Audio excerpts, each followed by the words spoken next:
Assalomu alaykum. Bugungi darsimiz maxsus ta'limda guruh tarbiyachisining faoliyati va ko'p qirrali va sermazmun ekanligi. Men sizlar bilan Bahriddin va O'g'iloy. Rejalarimiz bilan tanishib chiqadigan bo'lsak, maxsus ta'limda guruh tarbiyachisining o'rni va ahamiyati, guruh tarbiyachisining ta'limiy faoliyati, tarbiyaviy faoliyatning asosiy yo'nalishlari, psixologik pedagogik qo'llab-quvvatlash, ijtimoiy moslashuv va hayotiy ko'nikmalarni shakllantirish, kun tartibini tashkil etish va nazorat qilish. Maxsus ta'limda guruh tarbiyachisining o'rni va ahamiyati. Maxsus ta'lim muassasalarida guruh tarbiyachisi bu bolaning ta'limiy, tarbiyaviy va psixologik rivojlanishini qo'llab-quvvatlovchi eng muhim shaxsdir. U bolaning har kuni bilan bevosita ishlaydi. Uning holati, ehtiyoji, imkoniyati va qiyinchiliklarini bilib oladi. Shu sababli guruh tarbiyachisi maxsus ta'lim jarayonida asosiy bog'lovchi bo'g'in hisoblanadi. Ta'lim jarayonidagi o'rni. Har bir bolaning o'ziga xos rivojlanish darajasini hisobga olib, individual yondashadi. Mashg'ulotlarda o'rgangan bilimlarini mustahkamlashga yordam beradi. Maxsus ta'lim muassasalarida guruh tarbiyachisi bolalarning bilim, ko'nikma va malakalar shakllantirishda muhim o'rin o'ynaydi. Uning ta'limiy faoliyati har bir bolaning individual rivojlanish darajasini hisobga olgan holda olib boriladi.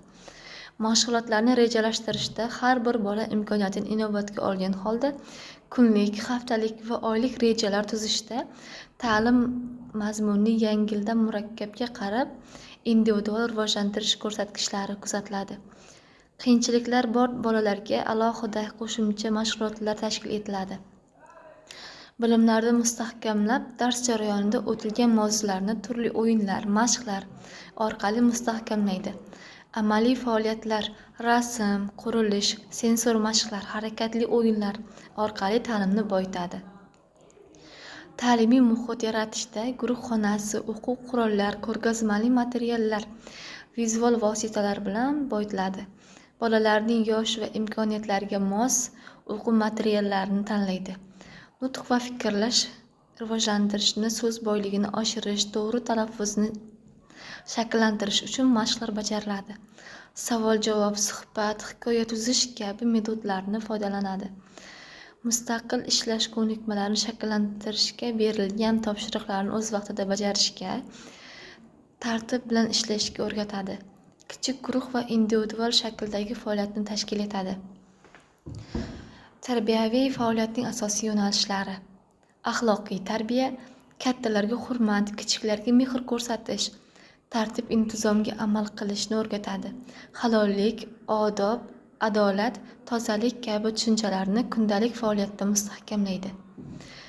Estetik tarbiya, musiqa, rasm, qo'shiq, qo'l mehnati orqali go'zallikni his qilishni rivojlantiradi. Atrof muhitga e'tiborli bo'lish, buyumlar tozaligi va tartibini saqlashga o'rgatadi.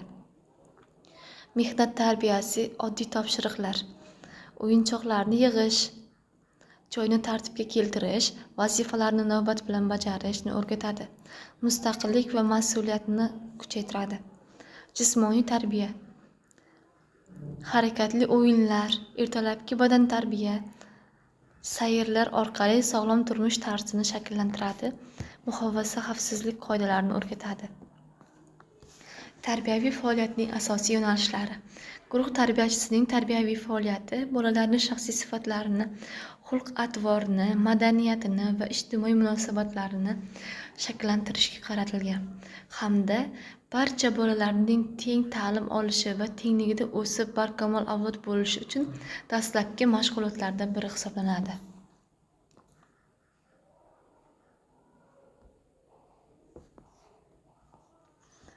Hissiy holatni kuzatish bolaning kayfiyati, qo'rquv, tashvish yoki qiyinchiliklarni erta aniqlaydi. Zarur bo'lsa, psixologik yordam bilan birgalikda individual qo'llab-quvvatlash choralarini ko'radi. Moslashuv jarayonida yordam berish yangi guruhga, yangi o'quvchiga, yangi tartib jamoaga, yangi pedagogdan foydalanadi. Ijtimoiy munosabatni rag'batlantirish, emotsional tayanch yaratiladi. Mutaxassislar bilan hamkorlik. Defektolog, pedagog, logoped bilan doimiy aloqada bo'ladi. Bolaning rivojlanishida kuzatiladigan o'zgarishlar ularga yetkaziladi va ularning umumiy ta'limiy rejalariga muvofiqlashtirilib boriladi. Ijtimoiy moslashuv va hayotiy ko'nikmalarni shakllantirish. O'z-o'ziga xizmat ko'nikmalari, ignini kiyish, ovqatlanish, gigiyena buyumlarini tartibga solish kabi amaliy ko'nikmalarni o'rgatadi.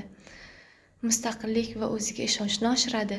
Muloqot ko'nikmalarini rivojlantirish, sog'lom muloqot, navbat kutish, savol berish, fikr bildirish kabi ijtimoiy rollarni o'rgatadi. Nizolarni tinch yo'l bilan hal qilishni ko'rsatadi. Jamoadagi xulq-atvorni shakllantirishda guruh bilan ishlash, umumiy qoidalar va tartibga rioya qilishni mustahkamlaydi. Hamkorlik, yordam, birgalikda o'ynash va ishlash ko'nikmasini rivojlantiradi. Kundalik hayotda moslashuv, do'konga borish, yo'l harakati qoidalarini bilish, oddiy xarid qilish jarayonlarini o'rgatadi. Yoshiga qarab, bolaning real hayotiga tayyorlashni ta'minlaydi. Kun tartibini tashkil etish va nazorat qilish. Guruh tarbiyachisi kun tartibini to'g'ri tashkil etish orqali bolalarda intizom, tartib va sog'lom hayot tarzini shakllantiradi. Shuningdek, u bolalarning yoshiga mos faoliyatni to'g'ri tanlab, har bir bola o'z imkoniyatlariga qarab rivojlanishi uchun qulay sharoit yaratiladi. Kundalik mashg'ulotlar, dam olish va o'yin o'ynash uchun sharoit yaratiladi.